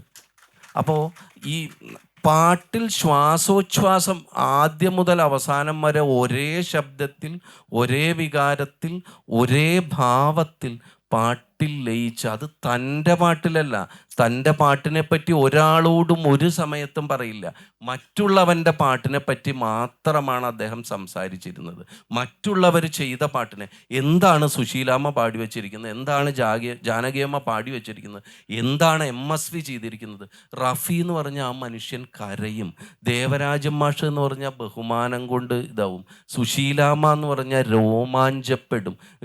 ഇന്ത്യയിൽ ഈ യൂണിവേഴ്സിൽ ലോകത്തിൽ ഏറ്റവും വലിയ ശബ്ദം സുശീലാമ്മ എന്നാണ് പറയുന്നത്. അപ്പോൾ മറ്റുള്ളവരുടെ ശബ്ദത്തിൽ ഒരു ആസ്വാദകനായി ജീവിച്ച ഒരു മനുഷ്യനാണ് അദ്ദേഹം. ഒന്നോ രണ്ടോ ചോദ്യങ്ങൾ അല്ലേ, ഒന്നോ രണ്ടോ ചോദ്യങ്ങൾ നമുക്ക് നമ്മുടെ ഓഡിയൻസിന് ചോദിക്കാൻ തോന്നും. ഇപ്പം നക്ഷത്രങ്ങളിൽ ജേട്ടൻ അഭിനയിച്ചിട്ടുണ്ട്, വളരെ നന്നായിട്ട് അഭിനയിച്ചിട്ടുണ്ട്. അപ്പം അദ്ദേഹത്തിൻ്റെ സ്വന്തം സഹചാരി എന്നുള്ള നിലയ്ക്ക് അദ്ദേഹം തുടർന്ന് അഭിനയിക്കാതിരിക്കാനുള്ള എന്തെങ്കിലും കാരണം സാറിന് പറയാനുണ്ടോ? അതിൽ അഭിനയിച്ചതിൻ്റെ കാരണം പറയാം. അപ്പോൾ എൻ്റെ ഉത്തരമായി വെച്ചാൽ യുടെ കഥ ഇങ്ങനെ എടുത്തപ്പോൾ നമ്പൂതിരിയുടെ വേഷം ജയചന്ദ്രൻ അഭിനയിച്ചാൽ കൊള്ളാം എന്ന് അഭിപ്രായപ്പെട്ടു. അപ്പോൾ ഹരിഹരൻ പോയി അദ്ദേഹം സംസാരിച്ചു. അപ്പോൾ പറഞ്ഞ് അത് നടക്കില്ല, അത് ശരിയാവില്ല. കാരണം അദ്ദേഹം 79 കൃഷ്ണപ്പരുന്ത് ഒരു സിനിമയിൽ അഭിനയിച്ചിട്ടുണ്ട്. കൃഷ്ണപ്പരുന്ത് ഉപനായകനായിട്ട്, സുകുമാരൻ മെയിൻ നായകനും ഇദ്ദേഹം ഉപനായകനും നായിക അംബികയുമായിട്ട്. അത് ആ പടം വളരെ മോശമായിരുന്നു, അത് വിജയിച്ചില്ല.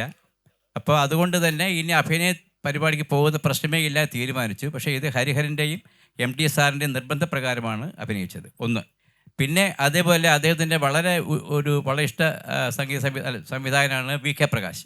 VK പ്രകാശ് വളരെ വ്യക്തിപരമായിട്ട് അടുപ്പമുള്ള ആളാണ്. അദ്ദേഹം നിർബന്ധിച്ചതുകൊണ്ട് ട്രിവാൻഡ്രം ലോഡ്ജിൽ അനൂപ് മേനോൻ്റെ അച്ഛനായിട്ടും അഭിനയിച്ചിട്ടുണ്ട്.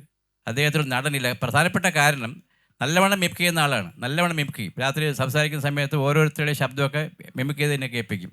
പക്ഷേ ഈ വെയിൽ കൊള്ളണം. ഈ ഷൂട്ടിംഗ് എന്ന് പറയുന്നത് വളരെ ശ്രമകരമായ ജോലിയാണ്. അത് അദ്ദേഹത്തിന് ഇഷ്ടമല്ല. അതാണ് ആ കാരണം കൊണ്ടാണ് അദ്ദേഹം അഭിനയിക്കാത്തത്. ഞാൻ ജയചന്ദ്രൻ എന്ന ഗായകനെ ആരാധിക്കുന്ന ഒരാളാണ്. അതുകൊണ്ട് പാടാൻ അറിയില്ലെങ്കിൽ 4 വരി പറഞ്ഞുകൊണ്ട് ഒരു ചോദ്യത്തിൽ എടുക്കണം. ഇഷ്ടപ്പെട്ടൊരു പാട്ടാണ്, വിദ്യാസാഗർ ചെയ്തതാണ്.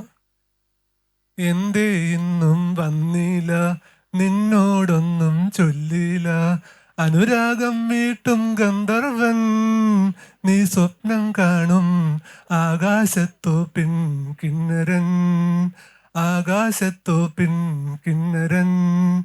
അപ്പം ഞാൻ വരികളോടുള്ള ഇഷ്ടം കൊണ്ട് പറഞ്ഞതാണ്, പാടിയെന്ന് പറയാൻ പറ്റില്ല. അപ്പം ഞാൻ ചോദിക്കുന്നത്, നമ്മുടെ മലയാളത്തിൽ ഓരോ വാക്കുകളും നമുക്ക് ഒരു വാക്കിന് തന്നെ ഭാവം ജനിക്കുന്നതായി തോന്നും നമ്മൾ ജയചന്ദ്രൻ ഗായകൻ പാടുന്ന കേൾക്കുമ്പോൾ. അപ്പം നമ്മൾ ഇപ്പോൾ SPP ശാസ്ത്രീയ സംഗീതം പഠിക്കാതെ തമിഴിൽ ഒരുപാട് ഗാനങ്ങൾ പാടിയിട്ടുണ്ട്. പക്ഷേ ശാസ്ത്രീയ സംഗീതം പഠിക്കാതെ തമിഴിൽ ഒരുപാട് ഗാനങ്ങൾ പാടിയ ജയചന്ദ്രൻ എന്ന ഗായകന് മലയാളത്തിൽ അർഹിക്കുന്ന പ്രാധാന്യം അല്ലെങ്കിൽ അത്രയും ഗാനങ്ങൾ കിട്ടിയിട്ടില്ല എന്നൊരു അഭിപ്രായമുണ്ട് നമ്മൾക്ക് പലർക്കും. അതെന്തുകൊണ്ടാണ് അങ്ങനെ സംഭവിച്ചതെന്ന് അറിയാൻ ഒരു ആഗ്രഹമുണ്ട്. കാരണം ഇപ്പോൾ SPP തമിഴിൽ പാടിയ അത്രയും ഗാനങ്ങൾ ജയചന്ദ്രൻ്റെ ഗായകൻ മലയാളത്തിൽ പാടിയിട്ടില്ല എന്നാണ് തോന്നുന്നത്. അപ്പം അതുകൊണ്ടാണ് ചോദിക്കുന്നത്, എന്തുകൊണ്ടാണ് അത്രയും ഗാനങ്ങൾ കിട്ടാതെ പോയത്? തീർച്ചയായും എൻ്റെ മറുപടി ഞാൻ നേരത്തെ പറഞ്ഞതാണ്. എന്നാൽ ഒന്നുകൂടി പറയാം. കാരണം യേശുദാസിൻ്റെ ജയചന്ദ്രൻ്റെ കാലഘട്ടം ഒരു 80 വരെ പഴയ മാസ്റ്റേഴ്സ് കഴിഞ്ഞ്, അത് കഴിഞ്ഞിട്ട് പുതിയ ആൾക്കാർ വന്നപ്പോൾ ഈ സംഗീത സംവിധായകരല്ല പാട്ടുകാർ തീരുമാനിക്കുന്നത്. അതിൻ്റെ സിനിമയുടെ സംവിധായകരും നിർമ്മാതാക്കളുമാണ് തീരുമാനിക്കുന്നത്. നേരത്തെ അങ്ങനെ ആയിരുന്നില്ല. ദേവരായൻ മാസ്റ്റർ പറയും ഇന്ന ആൾ പാടണം എന്ന് പറഞ്ഞാൽ പാടിയേ പറ്റൂ. ഉദാഹരണത്തിന് പൂവും പ്രസാദത്തിലെ തോക്കോൽ കഥ പറയുന്നില്ലേ, പൂവും പ്രസാദവും, ആ പാട്ട് മാറ്റണം എന്ന് പറഞ്ഞു. ആര്? സേതുമാധവൻ, സംഗീത സംവിധായകൻ. അപ്പോൾ ദേവരായ മാസ്റ്റർ പറഞ്ഞു അത് ആരാ അഭിനയിക്കുന്നത്? സത്യനാണ്. അന്ന് അയാൾ മാറ്റിയിട്ട് മധുവിനെ ഇടൂ, എങ്ങനെ പാട്ട് മാറ്റാമെന്ന് പറഞ്ഞു. അപ്പം അങ്ങനെ പറയാനുള്ള ചങ്കൂറ്റം അന്നത്തെ സംഗീത സംവിധായകർക്കുണ്ടായിരുന്നു. ഇപ്പം അതില്ല. അതിൻ്റെ പ്രശ്നം കൊണ്ടാണ് അത് 80 കഴിഞ്ഞപ്പോൾ ഇവരുടെ ഓരോരുത്തരുടെ വ്യക്തി താല്പര്യങ്ങളനുസരിച്ചിട്ട് വന്ന ട്രെൻഡ് ഇൻഡസ്ട്രി ഒന്ന് ചേഞ്ചാണ് അദ്ദേഹത്തിന് മലയാളത്തിൽ പാട്ടുകൾ പറയാൻ കാരണം. എൻ്റെ ചോദ്യം ഹരിനാരായണൻ സാറിനോടാണ്. ഈ അവസരത്തിൽ കണ്ടുകൊണ്ട് ചോദിക്കുകയാണ്, നമുക്ക് പാട്ട് എഴുതുന്നതിൽ 2 പ്രോസസ്സ് ഉണ്ടല്ലോ. ഒന്ന് ഈണം കൊടുത്തതിന് ശേഷം പാട്ട് എഴുതുന്ന പ്രോസസ്സുണ്ട്, പാട്ട് എഴുതിയിട്ട് ഈണം കൊടുത്ത പ്രോസസ്സും ഉണ്ട്. ഇതിനകത്ത് എന്നെ സംബന്ധിച്ച് ഞാൻ നോക്കി കാണുമ്പോൾ അതിൽ കുറച്ചുകൂടെ ബുദ്ധിമുട്ടുള്ള ഒരു ഗാനരചയിതാവിനെ സംബന്ധിച്ച് ബുദ്ധിമുട്ടുള്ളതായിട്ട് തോന്നിയിട്ടുള്ളത് എഴുതിയതിന് ശേഷം പാട്ട് ട്യൂൺ ചെയ്തതിന് ശേഷം എഴുതുന്ന ഒരു പ്രോസസ്സായിട്ടാണ് എനിക്ക് തോന്നിയിട്ടുള്ളത്. ഇതിൽ അങ്ങയുടെ പെർസ്പെക്റ്റീവിൽ ഇതിനകത്ത് ഏതായിരിക്കും ബുദ്ധിമുട്ടുള്ളത്, ഏതായിരിക്കും കുറച്ചുകൂടെ രസമുള്ളത്, അല്ലെങ്കിൽ നമ്മൾ ചെയ്ത് കഴിയുമ്പം കൂടുതൽ സംതൃപ്തി തോന്നുന്നത് ഏത് പ്രോസസ്സിലായിരിക്കും? അതുപോലെ ഇതിനകത്ത് ഈ 2 പ്രോസസ്സും അങ്ങ് ചെയ്തിട്ടുണ്ടോ? ഇത് ജയേട്ടനെന്ന് വിട്ട ചോദ്യമാണ്, ചോദിച്ച സ്ഥിതിക്ക് പറയുന്നതെന്ന് മാത്രം. അതായത് നിങ്ങളൊരു സ്ഥാപനത്തിലാണ്, നിങ്ങൾ സ്ഥിരം വീട്ടിൽ മുണ്ടും ഷർട്ടും ഇട്ടിട്ടാണ് നടക്കുന്നത്. നിങ്ങളുടെ ഒരു സ്ഥാപനത്തിൽ നിങ്ങൾക്കൊരു വളരെ സ്പെസിഫൈഡ് ആയിട്ടുള്ള ഒരു യൂണിഫോം ഉണ്ട് എന്ന് വിചാരിക്കുക. എല്ലാ ദിവസവും ആ യൂണിഫോം ഇട്ട് പോകണം. അത് മുൻകൂട്ടി നിശ്ചയിച്ച ഒരു കാര്യമാണ്. നിങ്ങൾക്ക് ഏറ്റവും കംഫർട്ടബിൾ മുണ്ടാണ്, പക്ഷെ നിങ്ങൾ യൂണിഫോം ഇട്ട് പോവുമല്ലോ, അത്രേ ഉള്ളൂ. അത് കുറച്ച് കഴിഞ്ഞാൽ കംഫർട്ടബിൾ ആവും. അപ്പം ഏത് ലിറിസിസ്റ്റിനെ സംബന്ധിച്ചിടത്തോളം വരി എഴുതി ട്യൂൺ ചെയ്തോട്ടെ എന്ന് വിചാരിക്കലായിരിക്കും നല്ലത്. പക്ഷേ ഇപ്പം അധികം പാട്ടുകളും സംഭവിക്കുന്നത് തിരിച്ചാണ്. എന്നാൽ നമ്മൾ ട്യൂൺ ചെയ്ത്, ഇപ്പോൾ ജീവാംശം എന്ന് പറയുന്ന ഒരു പാട്ടിൻ്റെ വരിയൊക്കെ എനിക്ക് കിട്ടാൻ കാരണം ആ ട്യൂണാണ്. അപ്പോൾ അതിൻ്റെയും അങ്ങനെയും ഒരു അഡ്വാൻറ്റേജും ഉണ്ട്. ഇപ്പോൾ രണ്ടും തൃശ്ശൂരിൽ നിന്ന് കുന്നംകുളത്തേക്ക്, അല്ലെങ്കിൽ തിരുവനന്തപുരത്ത് നിന്ന് കൊച്ചിയിലേക്കും, കൊച്ചിയിലേക്ക് തിരുവനന്തപുരത്തേക്ക് ആലോചിച്ച് കഴിഞ്ഞാൽ ഒരേ ദൂരം തന്നെയാണ് എന്നാണ് വ്യക്തിപരമായിട്ടുള്ള അഭിപ്രായം. എല്ലാവരും അറിയുന്നവരൊക്കെ പാടുന്നേ. ഇത് ജയചന്ദ്രൻ എന്ന് പറയുന്ന വലിയൊരു മനുഷ്യൻ ഇപ്പോഴും നമ്മുടെ ഓർമ്മയിൽ ജീവിക്കുന്ന, പാട്ടുകൊണ്ട് നമ്മളെ തൊടുന്ന ഒരാൾക്കുള്ള ട്രിബ്യൂട്ട് കൂടിയാണ്. അപ്പോൾ പറ്റുന്ന എല്ലാവരും പാടുക, അറിയാത്തവരും ഒക്കെ. ഒരുപാട് പ്രണയ സ്വപ്നങ്ങളെ തഴുകിയിട്ടുള്ളൊരു പാട്ടാണ്. ആദ്യരോമഹർഷവും അങ്കുലീയ പുഷ്പവും അനുഭൂതി പകരുന്ന മധുരം, ആദിവാസ്വപ്നവും ആനന്ദബാഷ്പവും തഴുകുമീ ഹൃദയങ്ങളിൽ. മദനഗാന പല്ലവി ഹൃദയരാഗരഞ്ജിനി, ഇതളിടുമീ നിമിഷങ്ങൾ ധന്യം ധന്യം. ശിശിരകാലം ശിശിരകാലമേഘമിഥുനരവിപരാഗമോ, അതോ ദേവരാഗമോ, കുളിരിൽ മുങ്ങുമാത്മഗാഹ മൃദുവികാരമോ, അതോ ദേവരാഗമോ.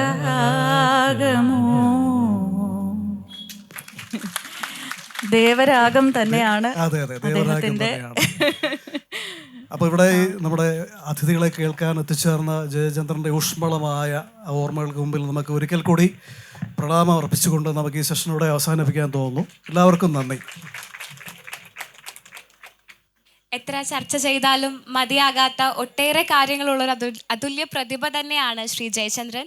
വളരെ മനോഹരമായൊരു ചർച്ചയാണ് ഇവിടെ അവസാനിച്ചത്.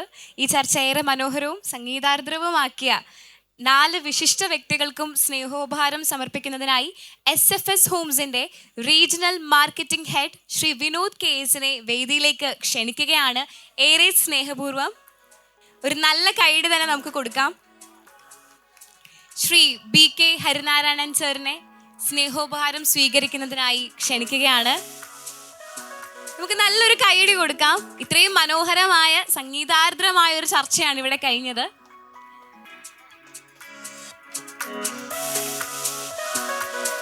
ദിവ്യ മാമിനെ അവാർഡ് സ്വീകരിക്കുന്നതിനായി ക്ഷണിക്കുന്നു. നല്ലൊരു കൈയ്യടി കൊടുക്കാം. കുറച്ചും കൂടി നല്ലൊരു ഉഷാറുള്ള കൈയ്യടി കൊടുക്കാം. മനോഹരൻ സാറിനെ ഏറെ സ്നേഹത്തോടെ ഉപഹാരം ഏറ്റുവാങ്ങാൻ ക്ഷണിക്കുകയാണ്.